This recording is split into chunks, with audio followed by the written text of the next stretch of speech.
আসসালামু আলাইকুম সবাইকে। তা এই ভিডিও টিউটোরিয়ালে আমরা যে বিষয়টা নিয়ে আলোচনা করব সেটা হচ্ছে একটি ইউজারকে যদি আমরা ইনসার্ট করার পর সেই ইউজারের ইনফরমেশনগুলো আমরা দেখতে চাচ্ছি, অর্থাৎ অন্য কোনো একটা পেজে দেখতে চাচ্ছি, তার সঙ্গে সঙ্গে তাকে আমরা প্রিন্ট করতে চাচ্ছি। তা গত ভিডিও টিউটোরিয়ালে কোডটাই আমি জাস্ট করব। তো গত ভিডিও টিউটোরিয়ালে একটি ইমেজকে কীভাবে ভ্যালিডেশন করতে হয় সে বিষয়টা নিয়ে আমরা আলোচনা করেছিলাম। তো এই ভিডিও টিউটোরিয়ালে এসে সাপোজ আমি যদি এখান থেকে একটি ডাটাকে ইনসার্ট করি, তো এখান থেকে আমি এটাকে ইনসার্ট করে নিলাম। ইনসার্ট করা মাত্রই দেখতে পাচ্ছেন তার নাম সহকারে এগুলো কিন্তু এখানে চলে আসছে, তাই না? তার পরবর্তীতে আমি যদি আরও একটি ডাটাকে এখান থেকে জাস্ট ইনসার্ট করে ফেলি, তো আমি এখান থেকে ধরুন এবার আমি আমার নিজের যে ইনফরমেশন সেটা দিয়ে দিচ্ছি। তো জাস্ট আমি এখান থেকে সাবমিট দিয়ে দিলাম, তাহলে কিন্তু এখানে এই ইনফরমেশনটা কিন্তু এখানে আমার শো করছে। তো এবার লক্ষ্য করে দেখেন এখানে কিন্তু আমার একটি শো নামে বাটনও সঙ্গে সঙ্গে চলে আসতেছে, তাই না? তো একে যদি আমি স্পেসিফিকভাবে যদি অন্য একটি পেজে যদি দেখতে চাই, তাহলে লক্ষ্য করে দেখেন আমি যদি এই শো বাটনে ক্লিক করি, তো শো বাটনে ক্লিক করা মাত্র এখন আমার কী ঘটনা ঘটলো, সেই ইনফরমেশনকে ধরে অন্য একটি পেজে নিয়ে চলে আসলো। তো অন্য একটা পেজে নিয়ে আসার সঙ্গে সঙ্গে দেখতে পাচ্ছেন এখানে প্রিন্ট নামে একটি বাটনও কিন্তু ক্রিয়েট হয়ে গেল। তো এই যে এই প্রিন্টে জাস্ট আপনি ক্লিক করা মাত্রই সেটা কিন্তু আপনি এখান থেকে প্রিন্টও করতে পারবেন। তো সাপোজ এখান থেকে আপনি, যেহেতু আমাদের কোনো প্রিন্টার নেই সেক্ষেত্রে আমি প্রিন্ট করছি না, তো আপনি এটাকে কিন্তু পিডিএফ ফাইল আকারে ডাউনলোডও করতে পারবেন। তো আমি আপনাদেরকে যদি দেখাই, তো ধরুন এটা হচ্ছে পুষ্পর জন্য, তাই না? তো পুষ্প লিখে আমি জাস্ট সেভ করে দিচ্ছি, তাহলে আপনি তার ইনফরমেশনটাকে এখানে আপনি ডাউনলোড করেও রাখতে পারবেন পিডিএফ ফাইল আকারে। তো দেখেন এই যে আমি জাস্ট ডাউনলোড থেকে এবার পিডিএফ ফাইলটা আপনাদেরকে দেখাচ্ছি, তাহলে এই যে পুষ্পর যে ইনফরমেশন সেইটা কিন্তু আমাদের এখানে চলে আসলো। বাট তো এখন একটি ঘটনা, সেই ঘটনাটা হলো এই কাজটা আমরা করব, তবে আরেকটি কাজ রয়েছে, সেটা হচ্ছে আপনি কিন্তু এই নামগুলোকে অন্যান্যভাবেও কিন্তু সাজাতে পারেন, সেটাও আপনাদেরকে আমি দেখিয়ে দেবো, কোনো সমস্যা নেই। আপনি যদি চান শুধুমাত্র আমার নেম আসবে আর ইমেজ আসবে তাই আসবে, আপনি যদি চান না নেম আসবে তার সঙ্গে সঙ্গে ফোন নাম্বার আসবে, তার ইমেজটা আসবে না, তাও কিন্তু আপনি করতে পারবেন। তো এগুলো কিন্তু একটু ইজি একটু বিষয়, একটি আপনারা জাস্ট যেখানে যেখানে প্রিন্ট করতে যাচ্ছেন সেখানে গিয়ে শুধুমাত্র আপনারা প্রিন্ট করে দিলেই কাজটা হয়ে যাবে, তাই না? তো এই কাজটা জাস্ট আমরা এই ভিডিও টিউটোরিয়ালে করব। তো সেই কাজটা করার জন্য লক্ষ্য করে দেখেন এবার জাস্ট আমরা যদি এই মুস্তাফিজকে ধরে নিয়ে যাই, তাহলে শো বাটনে ক্লিক করা মাত্রই তাকে এখানে আমরা শো করাতে পাচ্ছি, তার সঙ্গে সঙ্গে তার জন্য একটি প্রিন্ট বাটনও চলে এসেছে। তো এই কাজটাই কিন্তু আমি করব। তো আমি রিকোয়েস্ট করব যারা আমার গত ভিডিও টিউটোরিয়ালটি ইমেজ ভ্যালিডেশন করার জন্য যেই কোডগুলো করেছিলাম, তো যারা আপনারা দেখেন নাই তারা অবশ্যই দেখে আসবেন, আদারওয়াইজ কিন্তু আপনারা বুঝতে পারবেন না। তো জাস্ট এখান থেকে আমি যে কোডগুলো করেছিলাম সে সমস্ত কোডগুলোকে জাস্ট এখান থেকে আমি কেটে দিচ্ছি। পারফেক্ট, যে কোডগুলো আমি করেছিলাম সেগুলোকে আমি কেটে দিলাম। তার পরবর্তীতে show.php লিখে একটি ফাইল ক্রিয়েট করেছিলাম, সেটাকেও জাস্ট আমি এখান থেকে কেটে দিলাম। কেটে দেওয়ার পর এবার লক্ষ্য করে দেখেন এবার জাস্ট যদি আমরা এখান থেকে রিফ্রেশ করে নিই, তাহলে দেখেন শোয়ের বাটনটা কিন্তু আমাদের চলে গেল, তাই না? তো শোয়ের হেডিংটাও আমরা জাস্ট কেটে দিচ্ছি, একদম প্রথম থেকে কোডগুলো করতেছি, কোনো সমস্যা নেই। তাহলে দেখেন শোয়ের হেডিংটাও কিন্তু আমাদের এখান থেকে চলে গেল। তো এবার আমাদের কাজ হচ্ছে একটি শোয়ের জন্য হেডিং তৈরি করা এবং একটি বাটন তৈরি করা। তো এখানে যে হেডিংটা ছিল সেটা জাস্ট আমি এখানে দিয়ে দিলাম। তো শোয়ের হেডিং দেখতে পাচ্ছেন আপনারা এখানে, শো নামে একটি আমি জাস্ট এখানে হেডিং তৈরি করে ফেললাম। তাহলে দেখেন এবার চাচ্ছি আমরা এই পাশাপাশি এইটার পাশাপাশি আমার কি হবে, এইটার পাশাপাশি আমাদের একটি করে বাটনও ক্রিয়েট হয়ে যাবে। তাহলে এটা আমাদের কোথায় বাটন ক্রিয়েট হবে লক্ষ্য করে দেখেন, যেখানে আমরা ফেস করে তুলে আনতেছি, সুতরাং এই যে এখানে, তো select star from image upload এই টেবিলে, তাই না? তো এইখানে কিন্তু আমরা টিআরের মধ্যে টিডি করে দেখেন, এখানে আমি আপনাদেরকে যদি দেখাই, তো এখানে দেখেন এখানে ডিলিট নামে একটি বাটন চলে আসতেছে, তার পাশাপাশি কিন্তু এখানে আমাদের এডিট নামে বাটনটা তৈরি হয়ে যাচ্ছে। তো এখান থেকে জাস্ট edit.php যেটা আমরা লিখেছিলাম সেই লাইনটাকে ধরে জাস্ট এতটুক লাইন, পুরো লাইনটাকে ধরে আমি বড় করে নিচ্ছি, পুরো লাইনটাকে ধরে আমি কপি করে নিয়ে জাস্ট এটা হচ্ছে আমি এখানে পেস্ট করে দিলাম। তাহলে এখানে আমি এখন এডিট না লিখে জাস্ট লিখে রাখবো শো। পারফেক্ট। তাহলে এবার যদি আমি আপনাদেরকে দেখাই, তাহলে দেখেন শো নামে কিন্তু আমার এখানে একটি করে বাটন ক্রিয়েট হয়ে যাচ্ছে। তো এবার শোয়ে ক্লিক করলে আমার যেন শো নামে একটি পেজ তৈরি হয়, সেটার জন্য আমাদেরকে কী করতে হবে, তো সেটার জন্য একটু আপনাদেরকে ছোটো করে নিচ্ছি। আপনারা দেখেন আমি জাস্ট এখানে যে কাজগুলো করেছি, এখানে সবার প্রথমে edit.php, তাই না? তো আমরা সেমভাবে কিন্তু আইডিকে আবার গেট আকারে পাস করব। তো আইডিকে লক্ষ্য করে দেখেন, আইডিকে আমরা ইউআরএলে পাস করাচ্ছি, ইউআরএলটা আমাদের পুশ হয়ে যাচ্ছে আইডিটা। তো আমরা কিন্তু ইউনিক আইডি ধরবো, আমি আবারও বলছি আপনাদেরকে, যেমন এডিট করার জন্য আমরা একটি করে ইউনিক আইডি দেখতে পাচ্ছেন এখানে 51 নাম্বার আইডিকে আমরা এডিট করতে চাচ্ছি, সেমভাবে আমরা এই ইউআরএলে আরেকটিকে পাস করতে চাচ্ছি। তো সেই জন্য লক্ষ্য করে দেখেন এখানে আমরা জাস্ট যে কাজগুলো করেছি আমি আপনাদের জন্য আবারও রিভিউ করে নিচ্ছি। এই যে আইডি নম্বর আপনাদের জন্য বড় করে নিচ্ছি, তো বোঝার সুবিধার্থে একটু বড় করে নিলাম। এই যে আইডি নম্বর আইডি নম্বর এখানে তো দেখেন ইকো করে দিলাম কাকে, এই যে ইউনিক আইডিটাকে। দেখেন প্রত্যেকটার জন্য, এডিটের জন্য বলেন বা ডিলিটের জন্য বলেন বা এখানে আমি যে শো এর বাটনের জন্য বলেন, সেম কাজটা জাস্ট এখানে করেছি। তার পরবর্তীতে দেখেন আমি এখানে জাস্ট শো লিখে দিলাম এবং এই ট্যাগের মধ্যে এখানে আমার কী থাকলো, এই ট্যাগের মধ্যে এখানে আমার এডিট ডট পিএইচপি থাকবে না, এটা হবে হচ্ছে আমার শো ডট পিএইচপি। তাহলে অবশ্যই শো ডট পিএইচপি লিখে আমাকে একটি পেজ ক্রিয়েট করতে হবে, তাই না? তো এটা হবে আমার শো ডট পিএইচপি।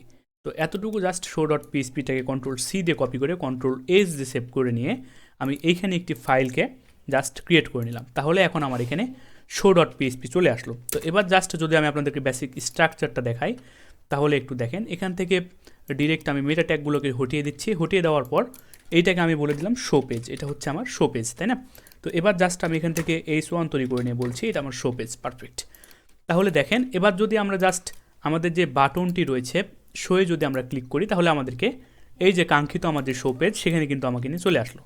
তার সঙ্গে সঙ্গে দেখেন আমাকে কিন্তু একটি করে আইডি নম্বর, সুতরাং ইউআরএলে কিন্তু আমার আইডিও পাস করতে পেরেছি আমরা, তাই না? তো অ্যাকচুয়ালি এটাই আমাদের কাজ, আইডিকে পাস করানোই আমাদের মূল উদ্দেশ্য, তাহলে কিন্তু আমাদের কাজটা হয়ে যাবে। আইডিকে আমরা কেন পাস করালাম লক্ষ্য করে দেখেন, আমরা যখন এডিট করেছিলাম ডিলিট করেছিলাম, আমি এই জন্য আপনাদেরকে রিকোয়েস্ট করবো সেই ভিডিওগুলো আপনারা যদি দেখে আসেন তাহলে এই কাজটা আপনারা সকলে করতে পারবেন। তো জাস্ট দেখেন আমি যদি শো বাটনে ক্লিক করি তাহলে এখান থেকে আমাদের আইডি নাম্বারটা সেটাকে আমরা ধরতে পেরেছি। তো অ্যাকচুয়ালি এটা আমাদের মূল উদ্দেশ্য ছিল, এখান থেকে এই যে আইডি নম্বর সেটা আমরা ইউআরএলে প্যারামিটার আকারে পাস করে দিলাম, এই যে আইডি নম্বর সেটা এখন আমরা এই যে আইডি নম্বর, এই আইডি নম্বরটাকে এখন আমাকে গেট আকারে রিসিভ করতে হবে, তাই না? তো আমি আবারও দেখাচ্ছি, এই যে এটাকে এখন আমাকে গেট আকারে রিসিভ করতে হবে, কোথায়? এই যে শো ডট পিএইচপির এখানে, তাই না? তো জাস্ট এখানে আমি পিএইচপিটাকে ওপেনিং করে নিলাম, পিএইচপিটাকে এবার এখানে আমি ক্লোজিং করে নিলাম। তার পরবর্তীতে জাস্ট এবার যদি আমি এখানে ডলার সিম্বল আন্ডারস্কোর গেট, তো সুপার গ্লোবাল ভেরিয়েবল গেট, এই আইডি নম্বরটাকে জাস্ট আমি এখানে রেখে দিলাম। এবার জাস্ট আমি যদি এটাকে ইকো করি তাহলে দেখেন এবার আমাদের আইডি নম্বরটা আপনারা এখানে দেখতে পাবেন। তো সেই জন্য রিফ্রেশ করে নিলাম, শোয়ে ক্লিক করলাম, তাহলে দেখেন এই যে আইডি নম্বর 51 সেটা আপনারা সকলে দেখতে পাচ্ছেন। তো অ্যাকচুয়ালি আমরা সেই কাজটাও করতে পেরেছি, আইডিটাকে আমরা এখানে ধরতেও পেরেছি। তো এই আইডিটাকে জাস্ট আমি একটি ভেরিয়েবলের মধ্যে রাখতেছি, তো সেই ভেরিয়েবলের নাম দিলাম হচ্ছে আমি আইডি ইকুয়াল, পারফেক্ট। তার পরবর্তীতে অবশ্যই আমাদের ডাটাবেজের কানেকশন লাগবে, তো ডাটাবেজের কানেকশন কিন্তু আমার সবার উপরে ছিল, তো সেজন্য জাস্ট আমার সবার উপরে যে কোডগুলো করেছিলাম এই সমস্ত কোডগুলোকে জাস্ট কানেকশন দেওয়ার জন্য আমি সেটাকে পেস্ট করে দিলাম পারফেক্টলি। তো এখন জাস্ট আমরা যে কাজ করতে চাচ্ছি সেটা হলো আমরা একটি সিলেক্টের কুয়েরি লিখতে চাচ্ছি। তো সিলেক্ট ইকুয়াল, তো সিলেক্ট স্টার ফ্রম, তো সিলেক্ট স্টার ফ্রম, তো সিলেক্ট স্টার ফ্রমের পর এখন আমাদের কী হবে, টেবিলের নামটা, তাই না? তো আমার যে টেবিলের নাম যেটা আমার ছিল সেটা লক্ষ্য করে দেখেন, এই যে আমার ইমেজ আপলোড এই টেবিলে, তো এই টেবিলটাকে জাস্ট আমি ধরতে চাচ্ছি। তো select star from image upload. তার পরবর্তীতে একটা জিনিস লক্ষ্য করে দেখেন, আমি যদি সিলেক্ট করি ইমেজ আপলোড তাহলে কিন্তু সে আমার প্রত্যেকটা ইনপুট ফিল্ডটাকে, সুতরাং আমাদের কিন্তু প্রত্যেকটা টেবিলের জন্য, সুতরাং লক্ষ্য করে দেখেন আমি আপনাদেরকে বলি, যখনই আমরা select star from image upload এই কুয়েরি যখন লিখবো তখন সে আমাদের কি করবে, এই যে আমাদের যতগুলো এখানে ইনসার্ট করা হবে সমস্ত টেবিলের ডাটাগুলোকে সে সিলেক্ট করে ফেললো। বাট আমরা যদি এখানে জাস্ট হোয়ার লিখে আমরা এখানে স্পেসিফিকভাবে কিন্তু সেটা চাচ্ছি না, আমরা চাচ্ছি ইউনিক আইডিকে ধরতে। সুতরাং যাকে আমরা এখান থেকে গেট আকারে পাঠালাম, এই যে আমাদের ইউআরএলে লক্ষ্য করে দেখেন, এই যে ইউআরএলে পাঠালাম 51 নাম্বার। তো এখন জাস্ট আমরা কন্ডিশন দিয়ে দেবো, ঠিক আমরা যেভাবে এডিট করেছিলাম, এই যে আমরা হোয়ার দিয়ে এডিট করেছিলাম, তাই না? তো হোয়ার আইডি ইকুয়াল কী হবে এখানে আমাদের এই আইডিটা, পারফেক্ট। তাহলে কিন্তু এখান থেকে আমরা আইডিকে ধরতে পেরেছি, তাই না? তো এখন আমাদেরকে কুয়েরিটাকে এক্সিকিউট করতে হবে। তো কুয়েরিটাকে এক্সিকিউট করার জন্য একটি কুয়েরি নামে ভেরিয়েবল দিলাম, তার পরবর্তীতে MySQL আন্ডারস্কোর কুয়েরি। তো MySQL আন্ডারস্কোর কুয়েরি লিখে প্রথমে থাকবে আমাদের হচ্ছে ডাটাবেজের কানেকশন, পরবর্তীতে থাকবে হচ্ছে আমাদের সিলেক্ট, পারফেক্টলি। তো এই কাজটা জাস্ট আমরা এখানে করে নিলাম। তো এই কাজটা করে নেওয়ার পর এখন আমাদেরকে ফেস করে তুলে আনতে হবে, তাই না? তো ডাটাটাকে এখন আমাদেরকে রিড করতে হবে। তো রিড করার জন্য আমরা কি জানি, MySQL আন্ডারস্কোর ফেচ অ্যারে, তাই না? তো এটাও কিন্তু আমরা ইউজ করতে পারি এখানে। তো MySQL আন্ডারস্কোর ফেচ অ্যারে, তো এই যে ফেস, তার পরবর্তীতে আমাদের কী হবে এখানে অ্যারে। তো এই অ্যারের মধ্যে আমাদের প্যারামিটারটা কী হবে, এই অ্যারের মধ্যে এখন আমাদের কী হবে, যে কোয়েরিটাকে আমরা এক্সিকিউট করলাম, সুতরাং এখানে কিন্তু আমরা এক্সিকিউট করে এই কোয়েরি ভেরিয়েবলের মধ্যে স্টোর হয়ে থাকলো। তো এই কোয়েরিটা থাকবে জাস্ট এখানে, পারফেক্ট। সুতরাং এক্সিকিউট কোয়েরি, তো এটাকে যদি আমি একটি ভেরিয়েবলের মধ্যে রাখি তাহলে কিন্তু আমার কোনো সমস্যা নেই। তো $রো নামে একটি ভেরিয়েবল নিলাম, সেই ভেরিয়েবলের মধ্যে জাস্ট এখন আমি এটাকে রেখে দিলাম পারফেক্টলি। তো আশা করি এই পর্যন্ত বিষয়টা আপনারা সকলে বুঝতে পেরেছেন। এখন জাস্ট আমরা যে কাজ করতে চাচ্ছি সেটা হলো এখানে এইচ1 তৈরি আর করবো না, এখানে জাস্ট আমরা একটি টেবিল তৈরি করব। তো টেবিল কিন্তু এখানে আমরা এই পাশে তৈরি করেছিলাম, তাই না? তো এখান থেকে জাস্ট টিএইচগুলোকে ধরে সমস্ত টেবিল সহকারে, আমি টেবিল সহকারে নিয়ে চলে আসতেছি। তো টিএইচগুলোকে ধরে জাস্ট আমি এইখানে চলে আসলাম। তার পরবর্তীতে অবশ্যই টেবিলে কিন্তু আমার এখানে ওপেনিং হয়েছে, তার পরবর্তীতে আমাকে টেবিলের অবশ্যই কী করতে হবে, ক্লোজিং করতে হবে। বাট আমি একটু জাস্ট সাইজ করে নিচ্ছি এখানে, ওয়েট। তো অ্যাকচুয়ালি এডিট এবং ডিলিটের কোনো প্রয়োজন নেই। তো শো নামে যে আমরা হেডিংটা তৈরি করেছি সেটা আমাদের প্রয়োজন আছে। তো এখানে কিন্তু আমাদের টেবিলের হেডিংটা তৈরি হয়ে গেল, তাই না? তো টেবিলের লক্ষ্য করে দেখেন, আমরা যদি Ctrl+H দিয়ে সেভ করি তাহলে এখান থেকে জাস্ট শোয়ে ক্লিক করলাম, তাহলে এই যে আমাদের টেবিলের আইডি সহকারে আমাদের ফোন নাম্বার সেগুলো কিন্তু এখানে শো। সুতরাং এখানে আমরা করতে পারলাম। বাট একটি বিষয় এখন আমাদের রয়েছে, সেটা হচ্ছে জাস্ট এখন আমরা একটি নর্মাল স্ট্রাকচার তৈরি করতে চাচ্ছি। সুতরাং টেবিলটাকে এখানে আমরা ওপেনিং করেছি, তার পাশাপাশি টেবিলটাকে এখানে আমরা ক্লোজিং করে দিচ্ছি। তাহলে টেবিলটাকে এখানে আমরা ক্লোজিং করে দিলাম। তাহলে টেবিল ওপেনিং থাকলো এখানে আমাদের একটু ভিতরে ঢুকে দিচ্ছি, যেহেতু আমাদের টেবিল একটি এক্সট্রা ট্যাগ, পারফেক্ট। তো এটা হচ্ছে আমাদের টেবিল, তাই না? তো টেবিলের মধ্যে এখানে আমাদের এখন কী থাকবে, টি বডি। তো আমি কিন্তু টেবিলের মধ্যে শো করাচ্ছি যেন সেগুলো যেন শো করে অ্যাকচুয়ালি। তো আপনি কিন্তু এখানে অন্যভাবে শো করাতে পারেন, কোনো সমস্যা নেই। তো টি বডি, আমি ওয়েট, টি বডি, পারফেক্ট। তো টি বডি ট্যাগের মধ্যে এখন আমাদের কী থাকবে, এই যে ঠিক আমাদের এই তো এইগুলা, সুতরাং টিডি থাকবে, তাই না? তো টিডির মধ্যে কিন্তু আমাদের কী থাকবে, টেবিল ডাটা। বাট এখানে একটি বিষয় রয়েছে, টেবিল ডাটার মধ্যে এখন আপনি কী রাখবেন। তো পিএইচপিটাকে ওপেনিং করলাম, তার পরবর্তীতে এখানে জাস্ট আমি পিএইচপিটাকে ক্লোজিং করে দিলাম। তো দেখেন এখানে কিন্তু এখন আমি পিএইচপি রাখতে চাচ্ছি। তো পিএইচপির কোনটাকে রাখতে চাচ্ছি, যেটা আমার ফেস করে তুলে আনতেছি। সুতরাং এই যে রো ভেরিয়েবলের মধ্যে, তাই না? তো এখন জাস্ট ইকো করে দিতে হবে তাহলে এখানে আমাকে। তো ইকো কী করবে আমার এখানে, এই রো ভেরিয়েবলের মধ্যে তাহার কি আমি ইকো করতে চাচ্ছি, তাহার এখন অবশ্যই আমাকে কলাম নেম দিতে হবে। তাহলে এখানে লক্ষ্য করে দেখেন, এখানে কিন্তু আমি এই যে এই কলাম এই আইডিটাকে প্রথমে ধরতে চাচ্ছি। তো শো করলাম এই আইডি যেহেতু এখানে আছে, তো সেক্ষেত্রে জাস্ট এখানে আমার আইডি লিখলে হয়ে যাবে, তাই না? তো আইডি, পারফেক্ট। Ctrl+S দিয়ে সেভ করে দিলাম। তাহলে এবার যদি আমি আপনাদেরকে দেখাই, একটা জিনিস লক্ষ্য করে দেখেন, এবার জাস্ট একটু ভালোভাবে লক্ষ্য করেন। তাহলে এই যে আইডি, তার শুধুমাত্র 51 নাম্বার যে আইডি, তাকে আমরা এখানে প্রিন্ট করতে পারলাম। তো আশা করি আমাদের কাজটা হয়ে গেল। তো এখন আপনি যদি চান আমি নেমও প্রিন্ট করব, তার পাশাপাশি ফোন নাম্বারও প্রিন্ট করব, বা শুধুমাত্র ইমেজ প্রিন্ট করব, তো শুধুমাত্র আপনি সেটাই প্রিন্ট করতে পারবেন, কোনো সমস্যা নেই। তো এখান থেকে কী করতে হবে আমাদেরকে, এখান থেকে জাস্ট টিডি আবারও ক্রিয়েট করতে হবে। তো এখানে আমি টিডি ক্রিয়েট করে নিলাম। তো এটা হবে এখন আমার নেমের জন্য, এবং এটা হবে হচ্ছে আমার ফোনের জন্য, এবং এটা হবে এখন আমার কিসের জন্য, এটা হবে এখন আমার ইমেজের জন্য। তো আপনি যদি চান যে আমি ইমেজ রাখবো না, কোনো সমস্যা নেই। তা আমি দেখিয়ে দিচ্ছি আপনাদেরকে। তো দেখেন এইগুলো আমাদের চলে আসলো, আমাদের ইনফরমেশনগুলো। আমি এখান থেকে এখন এই যে ধরুন এখান থেকে আমি পুষ্পটাকে নিয়ে যাচ্ছি, তাহলে দেখেন এই যে পুষ্পর যে ইনফরমেশন, সুতরাং তার ফোন নাম্বার, তাহার 51 নাম্বার আইডি, সেটা কিন্তু এখানে আমাদের চলে আসতেছে। এখন আপনি যদি ভাবেন যে না আমি ইমেজকেও রাখতে চাচ্ছি, তাহলে ইমেজকে রাখার জন্য ছোট্ট একটি, এই তো আমরা গত ভিডিও টিউটোরিয়ালে ইমেজকে যেভাবে শো করেছিলাম, একটি ফোল্ডারের মধ্যে রয়েছে ইমেজ ফোল্ডার, তার পরবর্তীতে ইকো করতে হবে ইমেজটাকে। তো সেটাকে অবশ্যই ইমেজ ট্যাগের মধ্যে রাখতে হবে, তাই না? তো জাস্ট সেই কাজটা এখন আমাদেরকে এখানে করতে হবে। তো এতটুকু জাস্ট Ctrl+C দিয়ে কপি করে নিয়ে আসলাম, আমি আবারও দেখাচ্ছি। তো এতটুকু জাস্ট Ctrl+C দিয়ে কপি করে নিয়ে এসে আমি এইটাকে আমার কাঙ্ক্ষিত এইখানে জাস্ট পেস্ট করে দিলাম পারফেক্টলি। তাহলে এবার আপনারা দেখতে পাবেন, এবার এখানে আমার ইমেজও শো হয়ে যাবে। তো এখানে কিন্তু আমার ইমেজও শো হয়ে গেল। তো এখানে শো না রেখে জাস্ট আমরা হেডিংটাকে বলে দেবো এবার প্রিন্ট। তো হেডিংটাকে প্রিন্ট বলে দিলে এখন আমাকে কী করতে হবে, এখানে জাস্ট বলে দিতে হবে প্রিন্ট, পারফেক্ট। তো এখান থেকে কাজগুলো আমরা করে ফেললাম, এই প্রিন্টের কাজটা আমরা এখান থেকে করতে পারলাম। তো এবার টেবিলে জাস্ট একটু আমরা স্টাইল করতে চাচ্ছি, তাহলে অবশ্যই আমরা এখানে ইন্টারনাল যে সিএসএস সেটা অ্যাপ্লাই করব। তার পরবর্তীতে আমরা কিন্তু গত ভিডিও টিউটোরিয়ালে এখানে ইন্টারনাল সিএসএস অ্যাপ্লাই করেছিলাম। তো সেজন্য এখান থেকে জাস্ট আমি টেবিলের যেই সিএসএসগুলো সেগুলোকে এখানে জাস্ট আমি বসিয়ে দিচ্ছি, আমি নতুন করে আর কোনো কিছু তৈরি করব না। তো এখান থেকে জাস্ট টেবিলের যে সিএসএস সেগুলো এনে আমি এখানে বসিয়ে দিচ্ছি। তো অবশ্যই আপনারা নিজেদের ইচ্ছা মতো একটি করে টেবিলের যে স্টাইল সেগুলো তৈরি করে নেবেন। তাহলে দেখেন এখানে কিন্তু আমার সেই স্টাইলটা তৈরি হয়ে গেল, তাই না? তো এর পরবর্তীতে আমরা চাচ্ছি এটা কন্টেইনার ডিপের মধ্যে রয়েছিল সবগুলো। তো সেজন্য একটি কন্টেইনার ডিপ জাস্ট আমি এখানে নিয়ে নিচ্ছি। তো টেবিলটাকে ধরে পুরো টেবিলটাকে Ctrl+X করে নিয়ে ডট কন্টেইনার, তো এই যে ডট কন্টেইনার সেই কন্টেইনারের মধ্যে রাখলাম। তাহলে এখানে কন্টেনারি স্টাইলটা আমরা জাস্ট করেছিলাম। তো দেখেন সবার প্রথমে ছিল তার একটি উইথ দিয়েছিলাম, হাইট দিয়েছিলাম, margin zero, auto box shadow. তো এইগুলো জাস্ট আমরা ধরে কন্ট্রোল সি দিয়ে কপি করে এনে আমরা জাস্ট একটু স্টাইল করে নিচ্ছি, এর থেকে আর বেশি কোনো কাজ না। কন্ট্রোল এইচ দিয়ে সেভ করে দিলাম। তাহলে দেখেন এখন কিন্তু এটা আমাদের এখানে চলে আসলো। তো এই যে প্রিন্ট নামে যে বাটন, তাহলে এখন অবশ্যই আমাদেরকে এখানে একটি বাটনও ক্রিয়েট করতে হবে, তাই না? তো অবশ্যই এই যে টিডি দেখতে পাচ্ছেন, তো টিডির নিচে আমি এখানে আরেকটি টিডি তৈরি করে নিচ্ছি। টিডির ভিতরে জাস্ট আমি এখানে একটি বাটন তৈরি করে নিচ্ছি। বাটনের এখানে আমি বলে দিলাম প্রিন্ট, পারফেক্ট।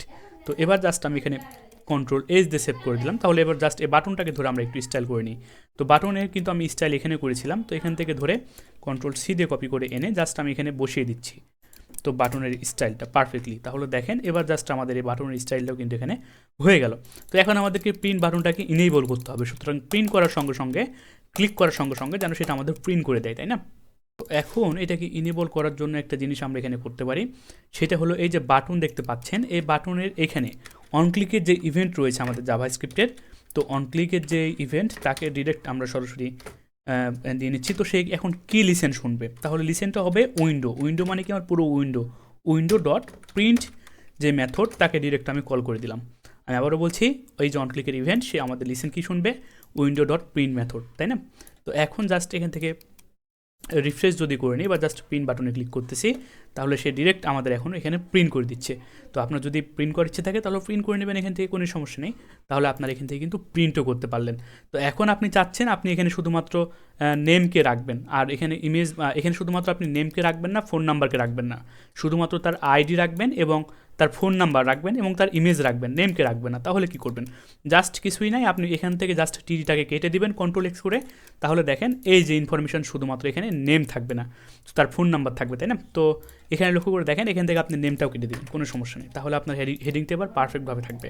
তো এবার দেখেন তার আইডি থাকলো, তার ফোন নাম্বার থাকলো, তার ইমেজ থাকলো এবং পিন বাটন থাকলো, তার নাম কিন্তু থাকলো না।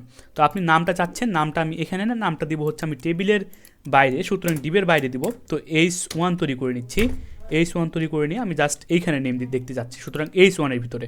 তাহলে দেখেন আপনি কিন্তু এই যে H1 এর ভিতর যে নাম সেটা কিন্তু আপনি এখানে দেখতে পাচ্ছেন এখানে, তাই না?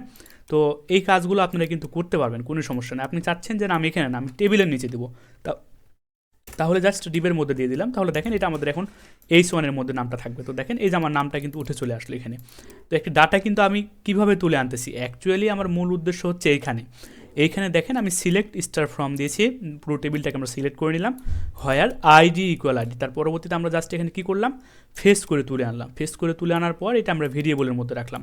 তো এখন আপনি যেখানেই রাখেন না কেন জাস্ট এতটুকু লিখবেন, পিএসপিটাকে ওপেনিং করবেন, তার পরবর্তীতে এখানে পিএসপিটাকে অবশ্যই ক্লোজিং করে নেবেন, দেওয়ার পর ইকো করবেন। ইকো মানে কি আমাদের প্রিন্ট করা, তাই না? তার পরবর্তীতে এই যে রো ভেরিয়েবল মানে কিন্তু আমরা এইটা, তাই না?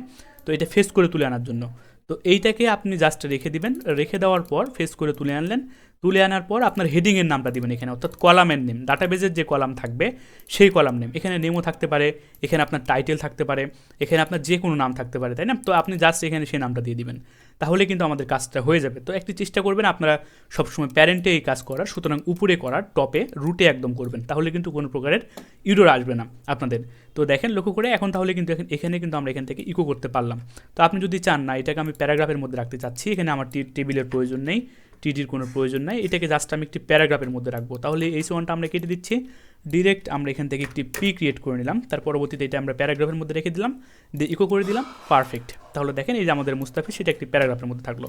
তা আমি আবারও বলছি, পিএসপিটাকে ওপেনিং করে নেবেন, পিএসপিটাকে ক্লোজিং করে নেবেন, তার পরবর্তীতে ইকো করে দিবেন। ইকো করে দেওয়ার পর যেটা ফেস করে তুলে আনলেন সেই ভেরিয়েবল সহকারে আমাদের কলাম নেম, তাহলে কিন্তু আমাদের কাজটা হয়ে যাবে।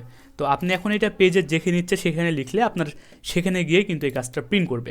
তো আশা করি আজকের ভিডিও টিউটোরিয়ালটি থাকবে এই পর্যন্ত। তবে আমি একটু স্টাইল করে নিচ্ছি আবারও, perfect control is just save করে নিলাম। তাহলে দেখেন এখানে কিন্তু আমাদের চলে আসলো। তো এবার সাপোজ এক্সাম্পল আমরা যদি এখান থেকে আমি নিজের যে ইমেজটি রয়েছে তাকে যদি শো করতে চাই, তাহলে দেখেন তার ইনফরমেশন সহ, তার ফোন নাম্বার সহ এখানে চলে আসলো। প্রিন্ট বাটনে ক্লিক করা মাত্রই সে এখানে প্রিন্ট করে দিচ্ছে। আজকের ভিডিও টিউটোরিয়ালটি পর্যন্ত। পরবর্তী ভিডিও টিউটোরিয়ালে আমরা একটি ই-কমার্স ওয়েবসাইটের যে কার্ড অপারেশন, সুতরাং কার্ডটাকে কীভাবে ডিজাইন করতে হয়, কার্ডটা কীভাবে ডাটাবেস থেকে ফেস করে তুলে আনতে হয় সে বিষয় নিয়ে আমরা আলোচনা করব। ধন্যবাদ সকলকে।